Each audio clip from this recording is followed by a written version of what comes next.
Welcome to the Grosvenor Museum. I'm here in the attic of our Georgian house, so a very old part of the building.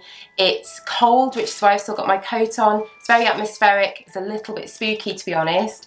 But we're here, myself and Poppy are one of our assistant curators, and today we are inventorying our toys and games collection. So our toys and games store is up here in the rafters, and we're enjoying going through our boxes of all sorts of toys and games from all different time periods. It's really important that we carry out these inventories regularly so that all of our information is up to date and we can find all of the objects in the collections that we need for exhibitions and events and inquiries.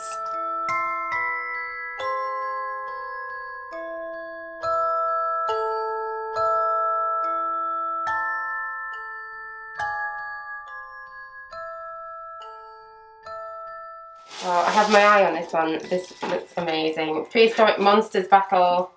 It says create this panoramic scene of battling monsters with rub down action transfers.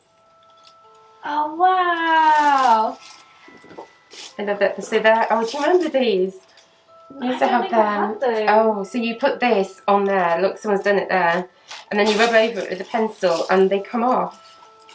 Oh right. As the actual animals. So. It's not exactly a board game, but it looks super fun. So this is an exciting game called Highway Hazard. It's safe and educational. Indeed. Never hang on to a moving car, bus or lorry.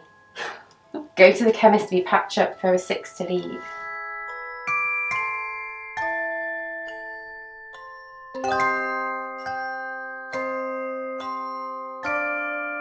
That's a leaf, look. look. A puppet.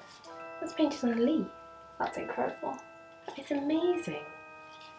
Okay, and then yeah, a little puppet. Oh, there's loads of puppets. No! Oh my gosh, we could make these for a holiday activity, couldn't we? Yeah. So that is 19. Wow. 51.19. So there's 1, 2, This one glitters. 3, 4. I know. They're all metallic. So there's 6 puppets in there. Noted.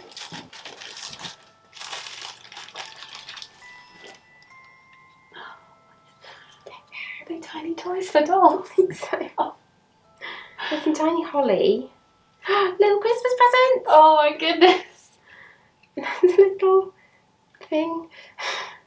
It's an elephant, don't you? Oh, that is so It's so cute. beautiful. That's what that is. Look at the envelope. It's like a little handbag. Oh, That's so cute. Oh.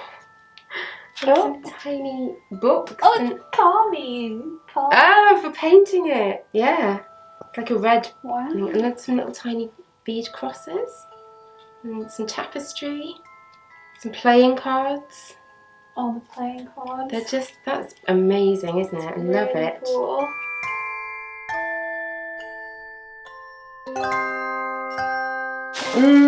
Why has she got a bag on her head? Maybe to keep bits in. Yeah, it's very unstable. Yeah, that's probably why. So with plastic dolls, and this one was made sort of mid 20th century. So we're looking at like 1950s. And this is exactly when we would start to notice the degradation of plastic dolls. Okay. So the first thing that tends to happen, and it's a well documented in museums, it's called sad doll disease, and it's really quite sinister. And once it happens, there's no going back. That's it. It's a one-way trip, sadly, because plastic is still relative. Oh, she has a number on her leg. Plastic is still relatively new for museum collections, and we're still kind of working out how to look after it. Exactly, Yeah. and a lot of conservators say that you can't really preserve plastic for the long term because it's just not meant to. It's one of those substances that isn't going to happen. No, it just turns to goo, like literal goo in a box. But the first signs of that is you start to see discoloration of the plastic, and she's all right. Yeah, I mean her face is quite. She's got very peachy cheeks, hasn't she? She does. She's a healthy outdoors type of girl. Absolutely. And then, yeah, you get like areas of redness, like red rings, and also you'll see the limbs start to shrink in the bodies. And this is happening because the plastic is breaking down. Right. And it's giving off this acidic sort of like vapour, which is rusting it from the inside, reacting with the pins in the doll. Right. And then the really sinister part happens, which is where they start to corrode and cry brown tears. Oh my goodness. Yeah, so... Well, we'll have to keep an eye on that. Hello. Her eyes open. We'll have to keep an eye on her. But We don't have many plastic dolls, do we? But no, we don't. we'll have to keep an eye on this one. And if she starts to cry... She's numbered on her foot as well. Yes, if she starts to cry, and then the next phase is cracks like from the head. So it's quite sinister. Poor lady. That's going to beat you. I love the contrast there. So she's got these great big muscly arms. She looks like a farmer's wife, doesn't she? But then she's got these tiny little bunny slippers on. Yeah. That someone's made that don't really go with her dress, but they're clearly made with love. With much love. She's quite stern looking. Yeah, this is a poured wax doll. Oh, okay. The limbs are wax. Yes. Solid wax, not paper mache. Oh, right. Not kids. That's why she smells a bit like a crayon. Oh my goodness.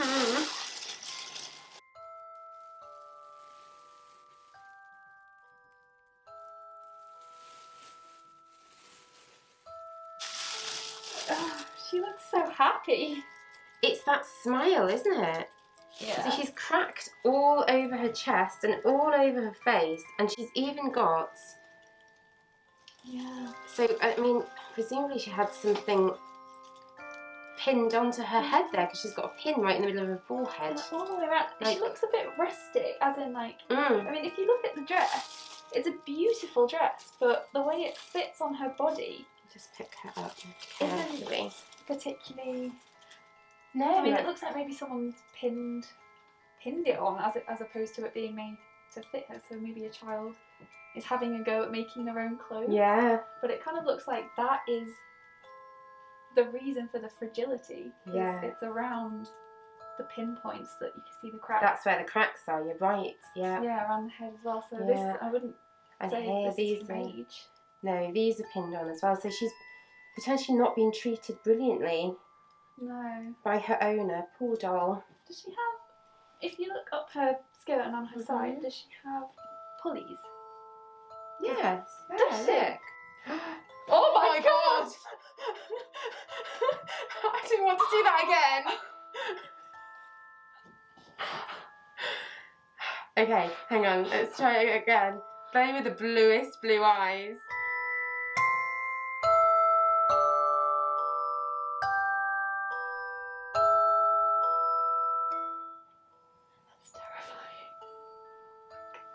Yeah, this is a really popular function of sort of mid-1800s over-waxed dolls. They could cry and they could open their eyes. Wow. Yeah, so it's obviously very innovative. Would have been very, very impressive and very lifelike for young children. Absolutely terrifying but for right us. now it's very scary. That is, yeah, I've not seen anything like that before.